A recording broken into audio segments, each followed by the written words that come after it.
All right. Well, thanks everybody for joining us. I think what I'm going to do is start with a quick video. This video has some audio in the background, but I'm going to mute it because we tested it and the audio is not going through the WebEx. Instead, I'm just going to quickly cover it.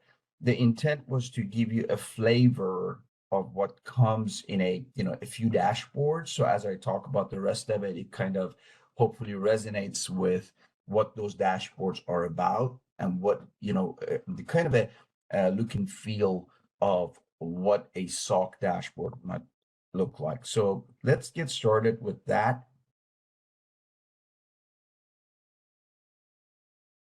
So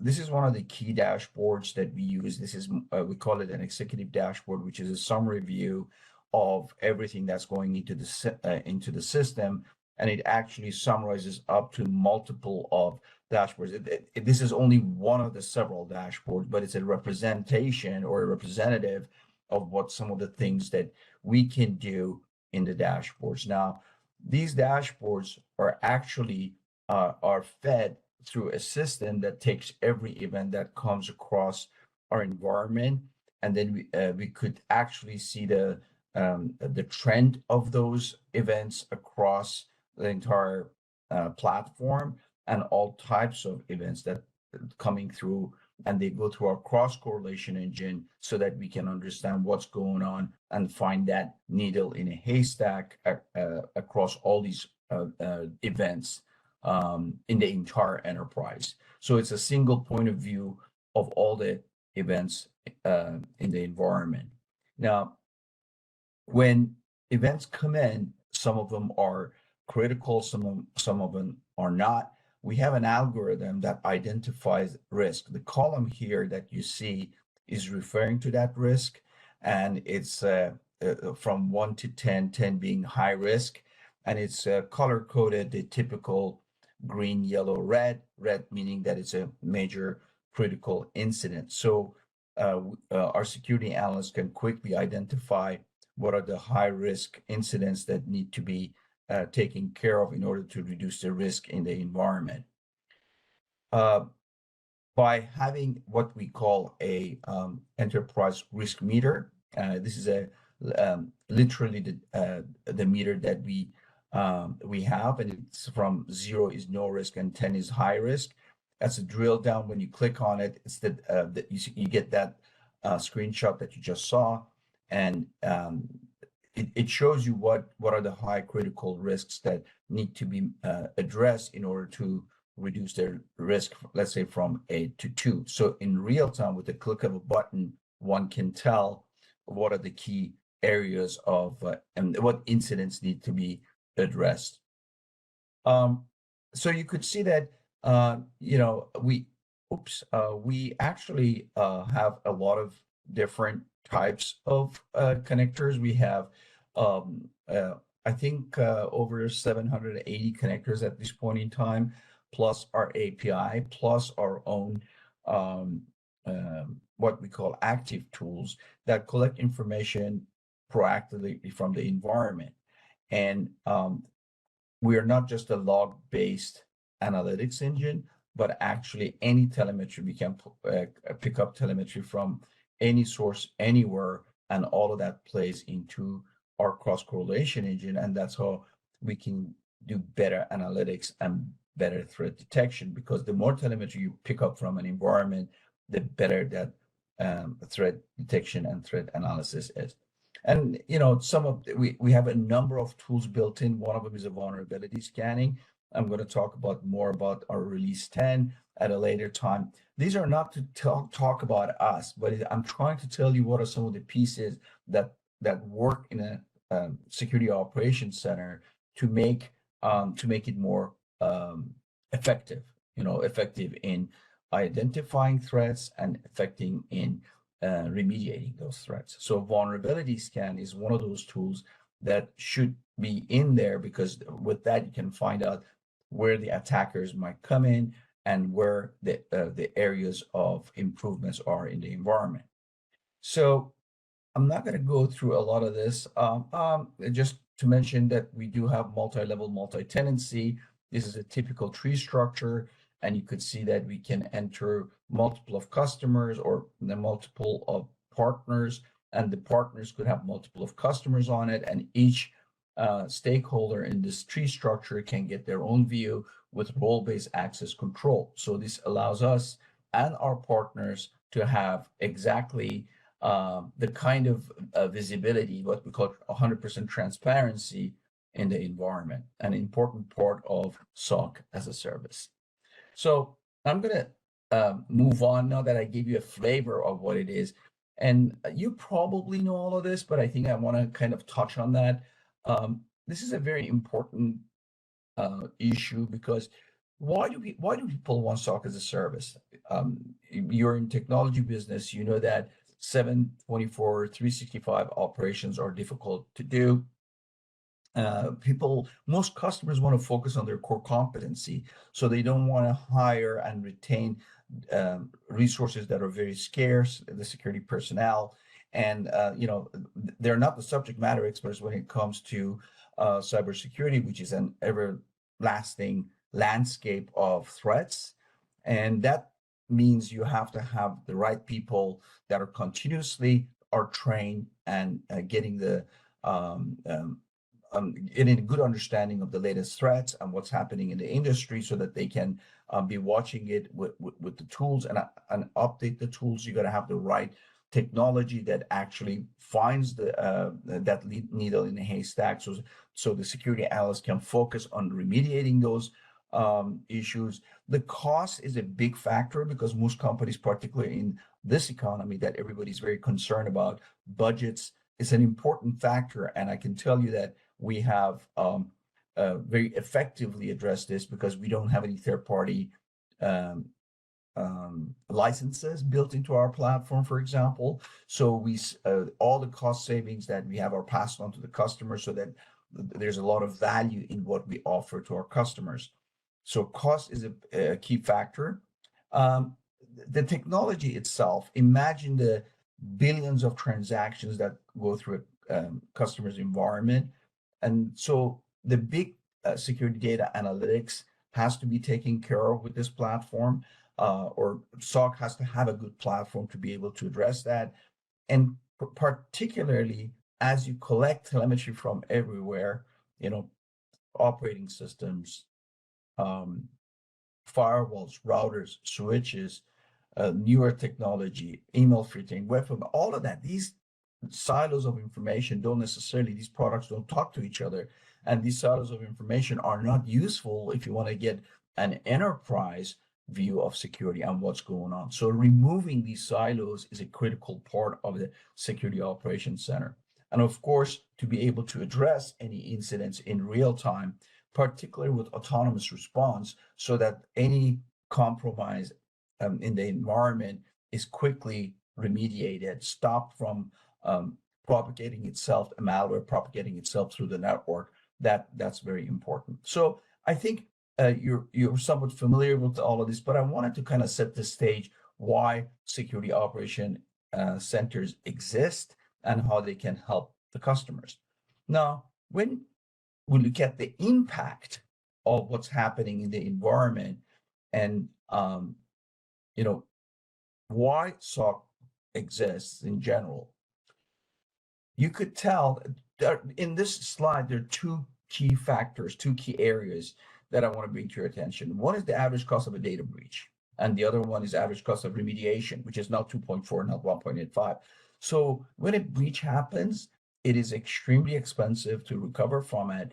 So it's better to prevent it, and why SOC has become more important over the past few years. And it's taking center stage with cyber insurance requirements and compliance requirements that are now coming down from the federal government. And in fact, we're addressing a lot of compliance requirements lately because again, the landscape is changing, and there's more mandates as how the company should be addressing the cybersecurity issues.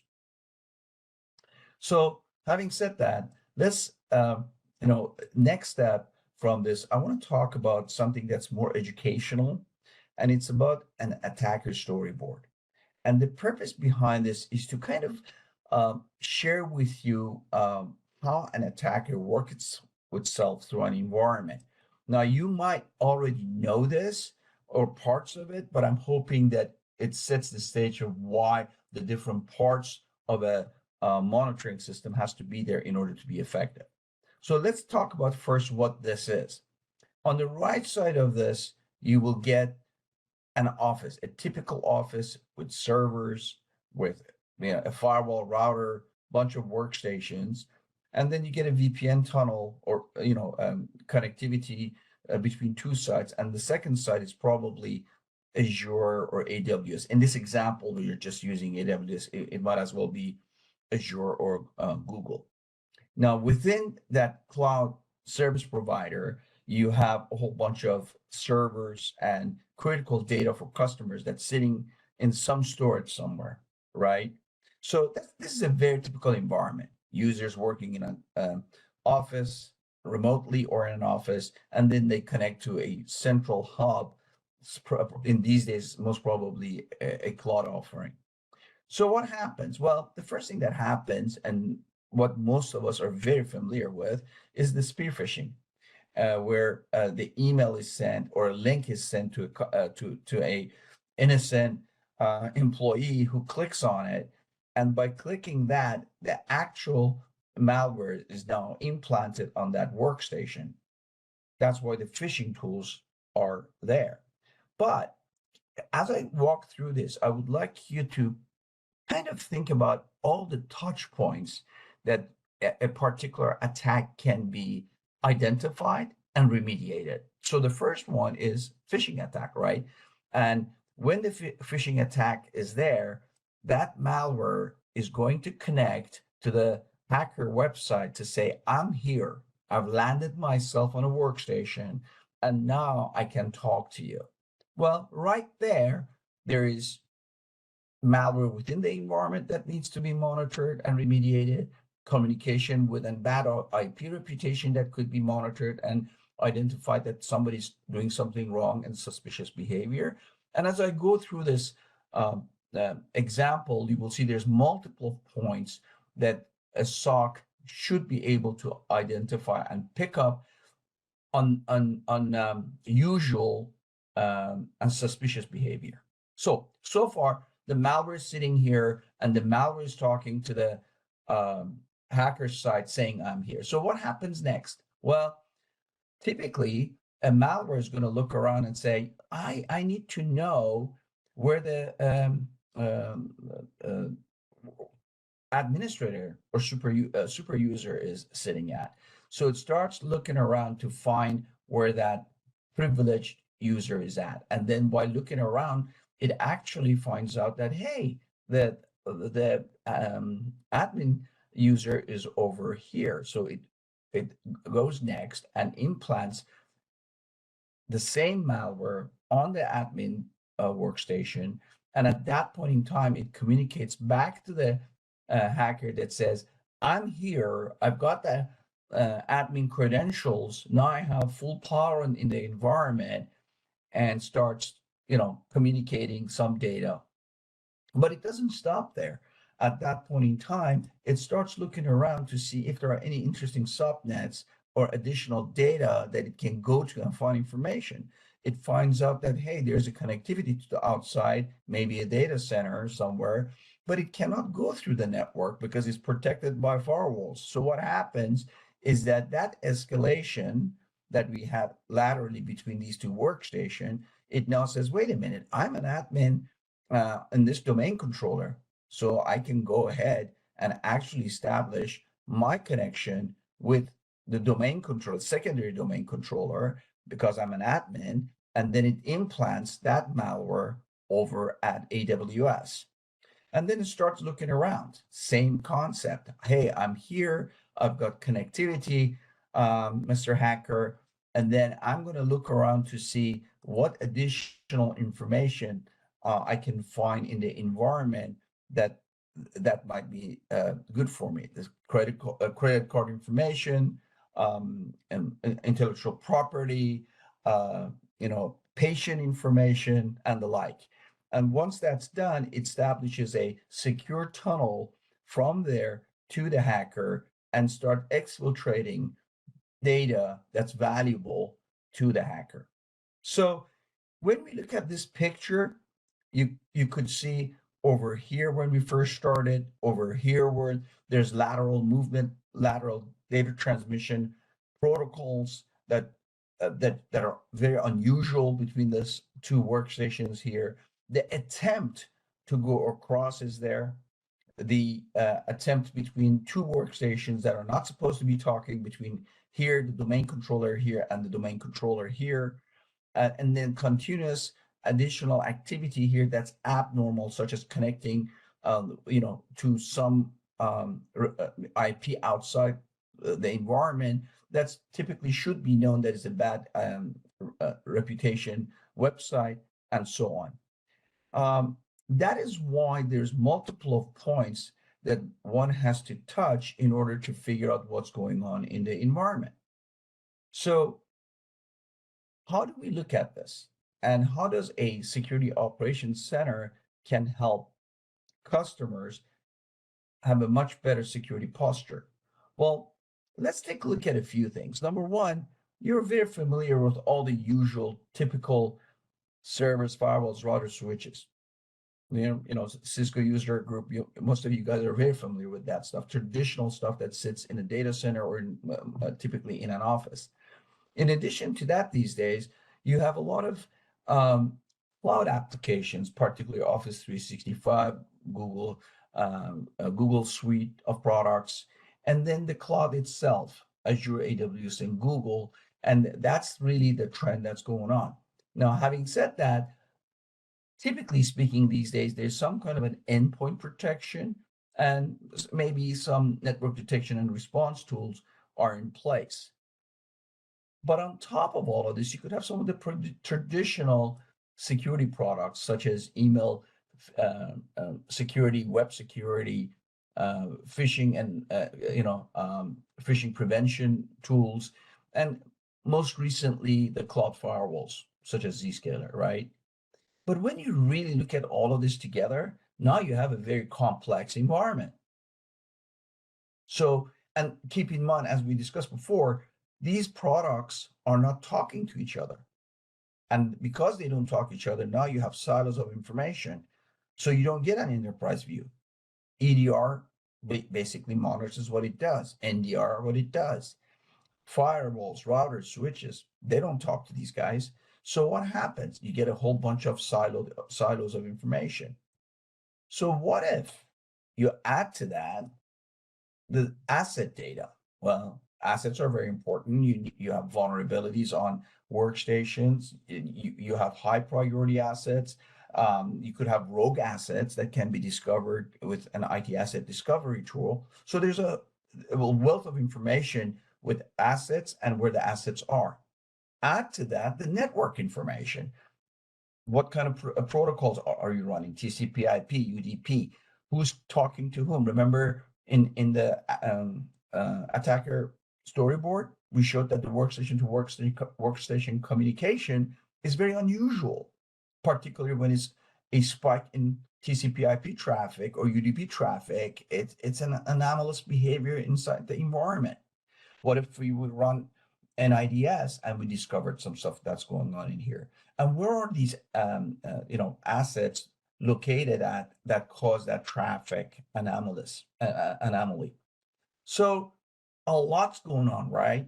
And they're not talking to each other. So what if you could bring all of that together to make sense of this information?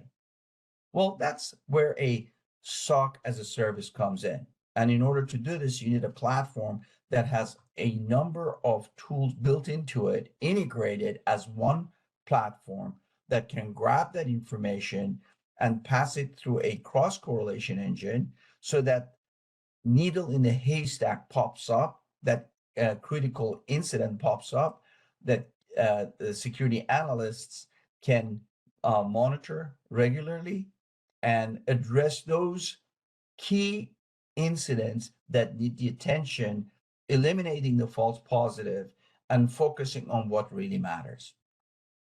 In addition to that, we just recently added a new, I did talk about the enterprise risk meter, right? So with a click of a button, you can see in real time what's going on. But in addition to that, we've added some really most recent technology that it's not available everywhere. We call it countermeasure because it attacks the attacker. What it does is that it actually sees an anomalous TCP/IP traffic, and it goes and breaks down that traffic so it cannot traverse through the network. Why? Because most of the products these days, they're binary. It either shuts down something or lets it go through. Well, if you're a manufacturing environment and the production server goes down, it's a $10 million a day damage. So a false positive could cause a lot of damage. And if you let it go, and it's a true, it's not a false positive, it's a true incident, a compromise, then you are going to let the entire network to get compromised. So the answer is not a binary effect. The answer should be, okay, why don't we delay this traffic going through? Let's see what it is, investigate it, and correct it. That's why Attack the Attacker is a better option. Brand new technology, and it's very comprehensive because it addresses not only the LAN traffic, but also the wireless, because it's got an antenna that looks for who's trying to, which SSID is being used and who's trying to attach itself to this SSID, as well as IoT, such as manufacturing equipment or healthcare clinics that have equipment that are not workstation, I should say, Windows-based or Linux-based, that you can put an endpoint protection on top of it. It's basically self-contained, so you need to have IoT in there. So the key to all of this is to be able to have one quick view, which in our case we call it enterprise risk meter, with our own algorithm behind it that can identify the high risks in real time, but with the click of a button, and immediately figure out what needs to be done. And that's one of the ways that we address the risk in our security operations centers. So far I've talked about the platform, but one of the most important parts of any security operations center must be the maturity of how that service is delivered. This is where the security analysts come in, and the importance of the security analysts. It is not just the platform, although platform plays a major role in identifying and delivering critical incidents to the security analysts so that they don't have to waste their time. But the ability to understand what that incident is, investigate it properly, and meet the SLA that we promise to customers is an incredible important part of a security operations center. Why? Because most people do not see the platform, what's behind the scenes, even though I showed it to you. But they really focus on how the service is being delivered. They rely on security operations center to be the right hand in dealing with cybersecurity. To that extent, as you could see, this framework, which we've matured over the past 12 years or so, did it jump? Yeah. It really identifies how we collect data from virtually any source, anywhere, all the way to executive sales briefing that we do monthly with our customers, and how all of that data is mapped to different stakeholders, the business operators, audit, legal, incident management, and IT operations. So every stakeholder will get the dashboards and reports that are relevant to what they do. So delivery of service with a SOC is just as important, if not more important, than the platform that provides those incidents to the security analyst to process. So at this point, I kind of wanted to say, what's important about our security operations. And I think there are a few bullets here that are very important. One is that we've been in business of security, SOC as a service, and cybersecurity monitoring and remediation for the past 12 years. We own our own intellectual property. This platform has been developed over that time, and it's a very large enterprise class application with several features. We don't use third-party licensing costs. We don't have third-party licensing costs, which means that we have much better value propositions to customer. They get a lot of value, affordable, that helps them achieve what the customers want to achieve in a cost-effective way. Now, the comprehensiveness of the platform is really key, and there are and I'm going to show you something in just a minute, because we developed this spreadsheet with functions and features that kind of talks about the comprehensiveness. And it's really important for anybody to know what Security Operation Center can do for them. So this is critical. The latest technology, unique technology that addresses some of the key requirements for customers, and the delivery that I had a slide on how effectively the delivery must be in order to satisfy the customer needs with visibility. One of the things that we do is that the customers, the partners, they see what we see. They get their own credentials to the platform, and we're fully transparent to whatever we do. And finally, this is designed for channels. So our partner, LA Networks, and their customers, they all get to see what we see, because we've got a multi-level, multi-tenancy model, and it controls who's bought what license and all of that. So it automatically notifies everybody in the food chain where we are with the different KPIs and the measurements at all times. Now, we just released our release 10 went live end of January, and there's a number of major enhancements that we've had.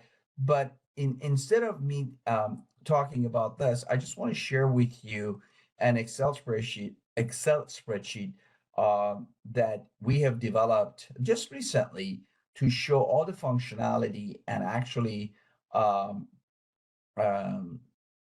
talk about what a security operations center must have in order to be successful. So let me go and share that with you in just a second. If I get this back and go to, where is the,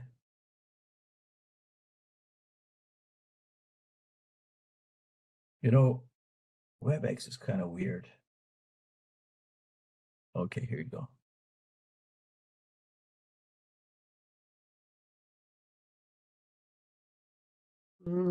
You may need to click on the share button and then reshare the spreadsheet. I think it's just sharing your slides right now. Oh, I see. Okay, there you go. But what it does is that it actually disappears. That's the problem. Oh, yeah, it's still on your slides. Maybe stop sharing for a second and then reshare the whole desktop, or I'm trying to. Oh, okay. Okay, so hold on. Let me see if I can find a way to do this. See, the problem is that as soon as I move my mouse, oh, let me see if I can do this. Stop. There we go. Oh, there you go. And let me reshare for a second. Okay. There we go. Share. There we go. Okay. Let me know if you see this. Yeah, we see it fine. Okay. So this Excel spreadsheet talks about several functions and features that a SOC must have.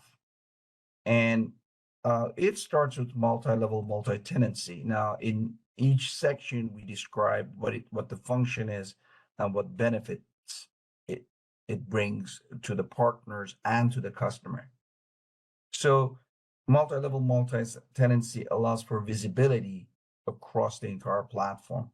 The partners, the customers, they can all see what we see in real time, full transparency. It has to be able, a platform like you know, like ours should be able to address both the SMB market as well as enterprise, so that you could, for example, deliver SMB with full service, 24/7 with security analysts, as well as providing the platform to larger MSPs or customers who just want to use the platform in the cloud, but they want to use their own staff to do the monitoring. We should be able to do that, and we actually do that. One of the key areas that has come to surface recently and very strongly is requirements for compliance. Every customer that I talk to now has some kind of a compliance requirement, whether it's PCI, GDPR is big everywhere because privacy is required by everyone, NIST, ISO, HIPAA, and we have a full compliance module, which every transaction is mapped to to compliance. So if some element in the environment, such as a workstation or traffic, is not compliant, it's not meeting the compliance, it actually recognizes it in real time and it notifies us. Why is that important? Because you don't want to have a compliance project that's 4 months long, manual, and very expensive when the auditors come in or when it's required. You're rushed to get something done, but it's going to be extremely expensive. You might not even have the necessary resources to create the compliance report. What we do is that every moment of the day, our agents are running on the machines and they map every activity to compliance requirements. No need to do any work at the end. At any point in time, the reports are generated in real time, can be scheduled and delivered on demand, or scheduled to be delivered every Monday morning when you go to your desktop or when you go to your mail. So it is an ongoing process. Solved a lot of problems. First of all, you are meeting compliance. Secondly, you don't have the cost and the time-consuming effort that comes with meeting compliance at some point in time as one big engagement. And finally, it makes the job of the security personnel much easier because you address a big security need. Alongside with that is MITRE. And you probably have heard MITRE over the past several years. MITRE, as you probably know, is the framework for cybersecurity that defines both the technique and the tactics of how attackers work into the environment. So we actually have mapped 100% to MITRE. So in our situation, in our SOC-as-a-Service platform, you show what's happening with any incident or any transaction, I should say. So if there is any activity within the environment that is not meeting MITRE, it actually shows you how it got there, who did it, and what's happening. Why is that important?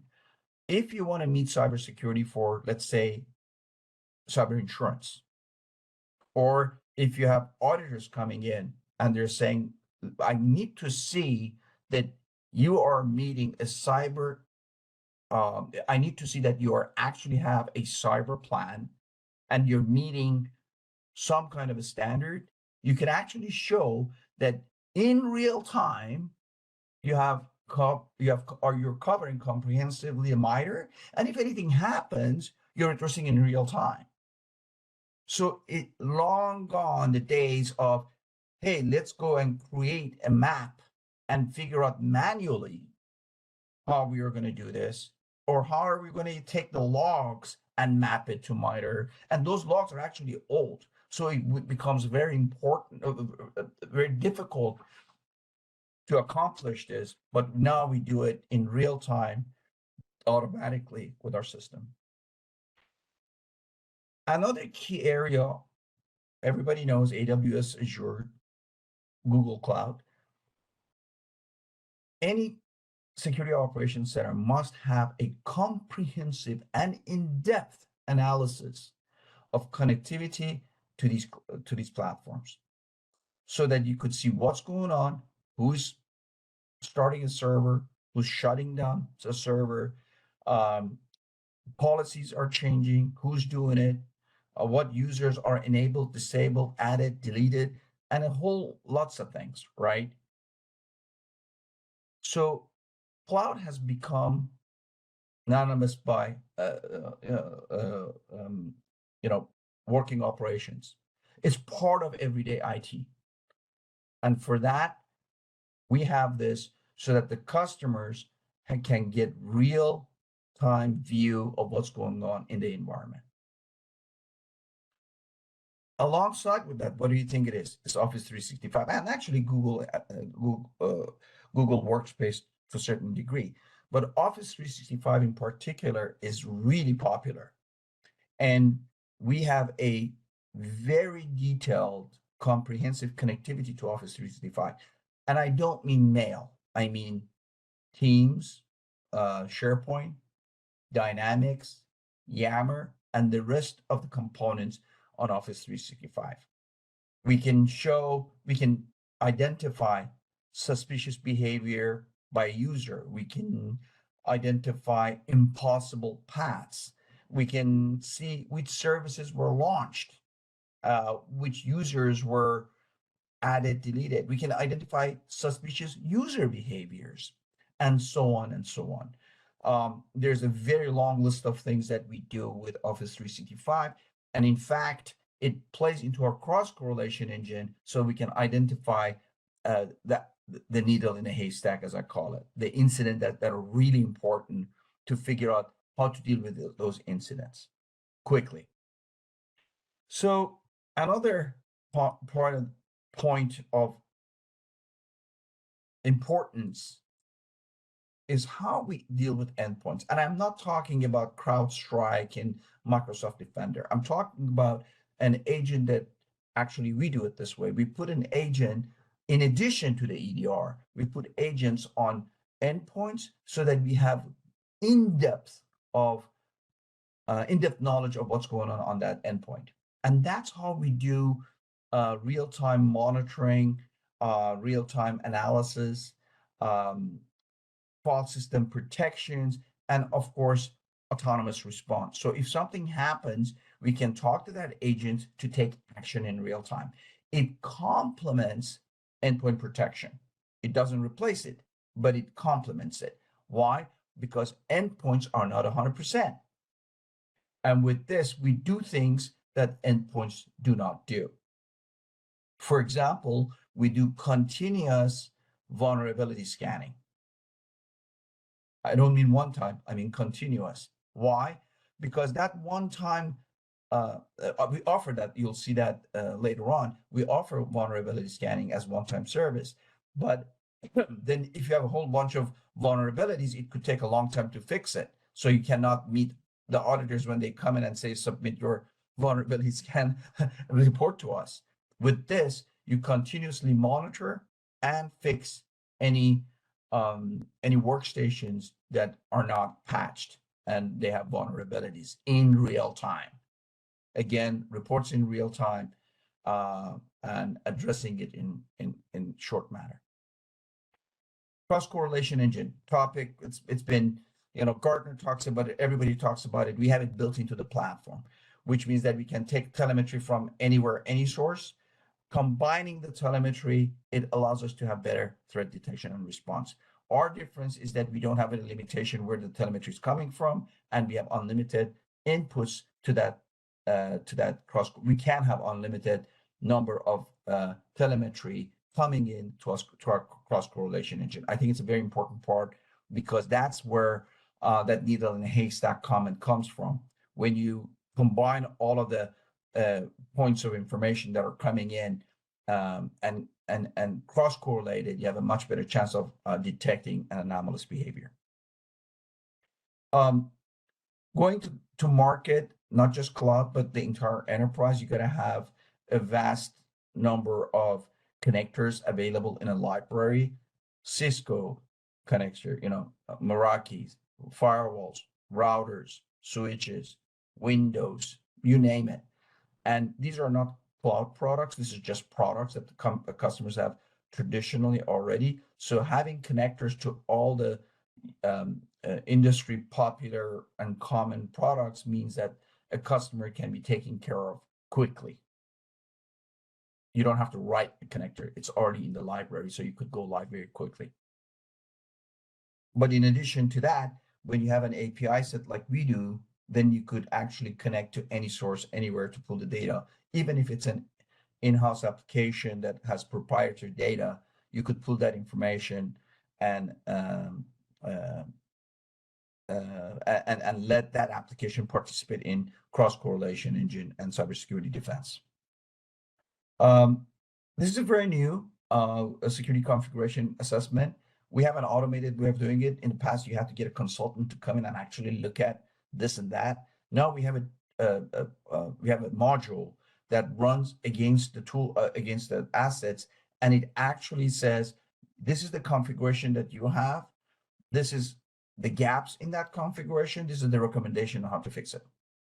So it goes from days to literally a couple of hours with a report. It helps the customers achieve security much faster, much easier.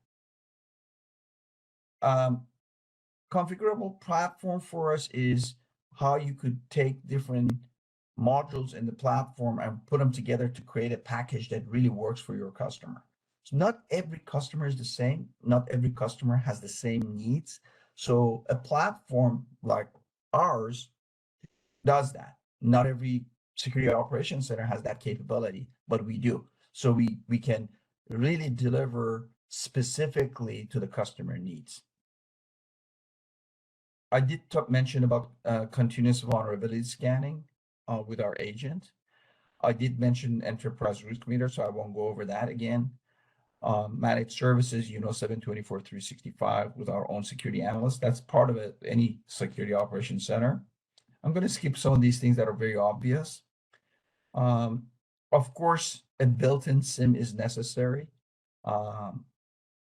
Having a variety of data sources that you can work with is very critical because it's a go-to-market strategy, how fast you can address the customer's needs. Having the ability to build policies specific to a particular customer. Again, not all customer needs are the same. So having the different policies, having the ability to create policies for individual customers that's specific to their requirements, so that cross-correlation engine, the events and how events are processed are specific to them, is very important. Again, it's not one size fits all. Every customer is different. Ability to do both agent and agentless. So not everybody wants to have continuous vulnerability scanning, for example. Not everybody wants to have asset management.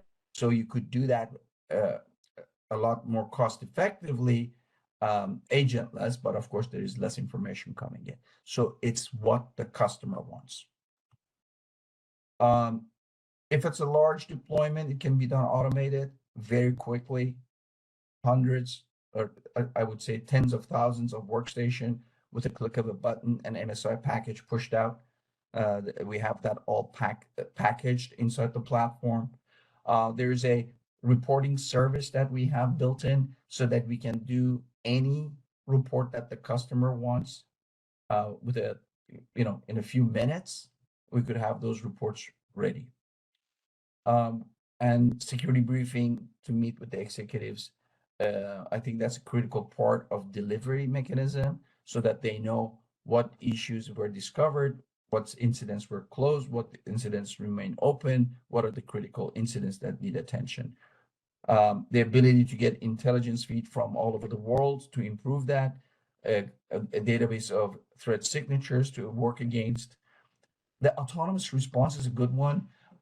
You got to be able to, once you find an incident, to automatically address the incident. For example, disable the user or disable the account or shut down this workstation or shut down this port on the firewall. All of these are just examples, but the ability to do this in real time allows us to look at any anomalous behavior and then take an action configured based on customer requirements, specifically to every customer. If it's not autonomous response, then there has to be a service, part of the service delivery has to be supervised response so that we can inform and work with the customers to remediate that. Again, these two are configured based on the type of incidents and the escalation requirements from the customer. The intelligence has to be configured so that the rules are specific to that customer. Again, you notice I go back to customer, because I believe, our belief has always been that a security operations center is not, hey, we have one thing and everybody is applied the same way. We really have to look at the customer requirements and configure it based on their needs. And the intelligence of the system also is no different, has to be configured. It's not writing code, it's actually a module that we have that configures everything for specific to a customer. Log management, one of the big areas for us is that we have unlimited retention and archiving that's configurable. So a retention could be 3 months or it could be 3 years. Archiving, which is lower cost storage, could be 10 years, right? HIPAA requires 7 years. So we have that ability. I know, for example, Azure doesn't have that capability. They have limited storage. So this is an area that we configure it completely, again, based on customer needs. I'm going to skip some of the things that you already know. Okay, network intrusion detection is part of our system. Network awareness, threat exchange that we connect with is all included. NetFlow protocol analysis is all there. Hacker diversionary system, or call it early warning system. When an attacker comes in, you could set up, if you're familiar with a honeypot, it's a version of the honeypot that we built into the system so that we can take the hackers to someplace safe for the customers, so that we could see if somebody's trying to come in and then stop it before they do any damage. It's a prevention measure rather than a reaction. As IT asset discovery, identifying the rogue assets in the environment. You'd be surprised. Most people don't even know what assets they have online. It's amazing. When we do this and they say, what do you mean I have, 30 additional servers? Where's that coming from? Well, most of them don't even know that they have all these assets running around. Particularly with the virtual machines, it's very easy to spin up a virtual machine and everybody forgets about it, but that's where the hackers go target. So asset discovery allows us to find rogue assets, including wireless devices, right? Wi-Fi, access points. Availability is what's up, what servers, what machines are up, down, what services they're running on them. It's very important, because if you're running a PowerShell on Windows, somebody has to ask, why the hell is PowerShell running on that machine, right? That's where hackers use to establish some controls behind the scenes. Host intrusion detection. I'm gonna skip some of this and get, of course, we do pen tests as part of the service. A SOC should be able to do that. Now, a few new things that I want to talk about that are very important. One is that we have a security orchestration module now. that allows us to basically bring a number of events together, and based on what we see and what the system is telling us and what the security analyst is saying, to actually control all of that. This is a very good tool for larger organizations, because they want to have specific uh, automated process mapped to security policies. So if you have a security policies that says we want to do this, this, this, this, our system can use our SOAR module to orchestrate all of that. So there is nothing manual. The reports, the action, the interaction is all automated with logs. Makes a huge difference in response time, customer satisfaction, and actually incident response. So it's good for us internally. It's good for our partners who are managing the customer, and it's good for the customer because they're protected better because they're mapping to their security policies, and that can be demonstrated. Web traffic analysis. This is really looking at, it's really intended to see if anybody's doing any dark web activity, right?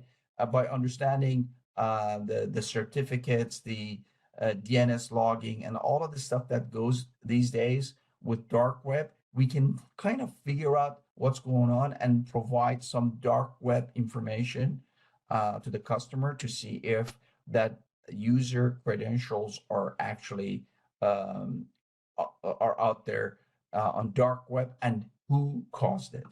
Brand new, and you'll see these actually go together. They're kind of hand in hand with our dark web offering. We have a full very detailed inventory management that keeps track of everything from hardware to applications, so that you could see what's going on in the environment. We have a built-in malware, so that the customers don't have to buy it. It's we think SOC should provide that. So as you could see, I went through this, and it's a bit longer than than what I wanted to cover. But since we're talking about what is a security operations center and what are the kind of functionality and features that a security operation should offer, I thought it would be valuable. I hope it's valuable to cover some of the things that a security operations should do. At least this is what we do, and we encourage everybody to also follow that to be able to deliver the kind of value that this security operation center field has to deliver to customers and partners. With that, I'm going to turn it over back to Jason, and if there are any questions, I'll be more than glad to answer them. Yeah, thanks, Kevin. I appreciate that. And that was pretty informative. I hope everyone sees not just the value of what Kevin's company XeneX does, but take away also, like he said, some of the things that they're doing, and think about how those can fit in your own company, whether it's through XeneX or through your own staff. These are things that make us all better. These are things that make us all stronger, right? So did anyone have any questions? Feel free to come off mute if you have any questions. Yes, Jason, this is David Sykes. I have a question for Kevin. It's Kevin, right? Yes, yes, David. Yes. When you you made a statement attacking the attacker. I mean, I like that term. I really do. When you say you attack the system attacks the attacker, what type of attacks do you return? Do you shut down the attack? Do you find out the location, MAC address, IP address, anything of that nature? So what this function does is actually is not killing the IP, it's killing the TCP/IP traffic. Okay. It disrupts the TCP/IP traffic for that TCP/IP header, and it kind of dissects that TCP/IP traffic, and it says it's coming from this IP address. I don't know what it is. It actually fits 250 categories of ransomware attacks because it knows the traffic code of traffic type, and then it breaks it down so it doesn't go through the network. Okay, okay. I have another question. In reference to the diversionary security, the hacker diversionary system, does that actually decipher the type of attacker, what type of appetite the attacker has? This goes, what type of information does that system provide? Yeah.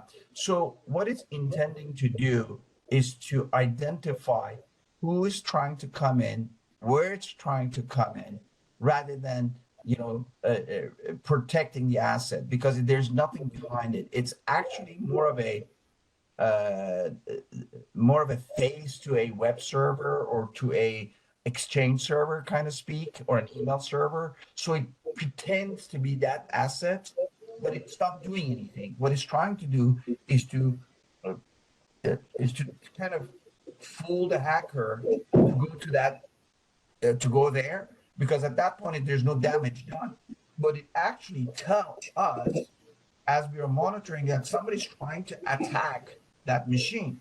So it identifies who the attacker is and where it's coming from. So we say, okay, shut down this port, watch for this IP address, because somebody was trying to penetrate this particular system. So what I call it also an early warning system, because it's intended to figure out who's trying to compromise the network. Not that they have, not that they will, but who's trying to get there.